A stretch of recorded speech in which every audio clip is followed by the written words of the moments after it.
Hi, second grade. So I am here on my roof on this gorgeous sunny day to read to you Where the Mountain Meets the Moon. So the last time we read, Minli and the dragon had just discovered that they each had a borrowed line. Now the question is, which borrowed line is the true borrowed line? So this is chapter 27. Let's get started. With both borrowed lines, Minli and the dragon continued their journey. Minli remade her compass with her rabbit rice bowl and followed the needle's point direction. As they traveled, the land became more barren, rocky, and steep. Without the trees to tame it, the wind blew wildly, burning Minli's cheeks red with cold.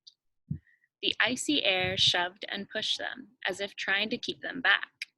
Late in the afternoon, after traveling up stony ground, Dragon made a noise. "Look up ahead," he said.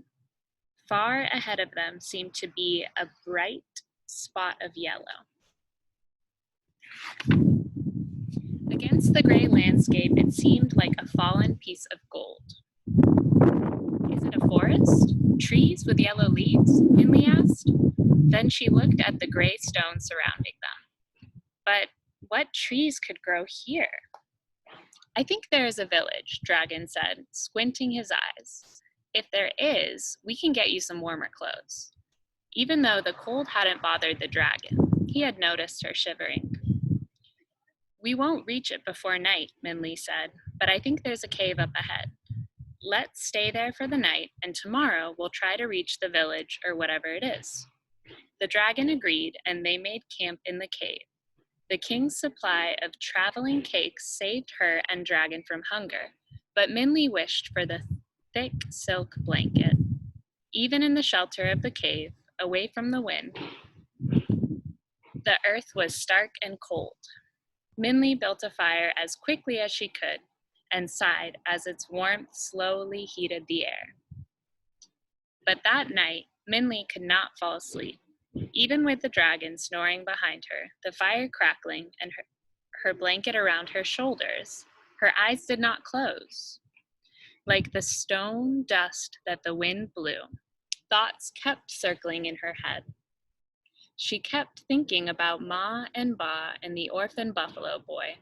With pangs of guilt, she thought about how Ma and Ba pushed her to go home early from the field, how her rice bowl was always the first filled, how every night when she went to sleep in her warm bed, she knew they were there, and how worried they must have been now that she was not. The buffalo boy didn't have that. Instead, he had a dirt floor, a pile of grass for his bed, a muddy buffalo, and a secretive friend. Yet, he turned away. That was a bee. He turned away her copper coin and laughed in the sun. Minli couldn't quite understand it and somehow felt ashamed. But just as Minli shook her head with confusion, there was a sudden sound outside the cave. What was that? She cocked her head. There it was again, like a low grumble of thunder. Was it going to rain? Minli quietly got up and slipped out of the cave to see. But when she got outside, she screamed. The noise had not been the grumble of thunder. It had been a growl of a tiger. The giant tiger snarled and then jumped right at Minli.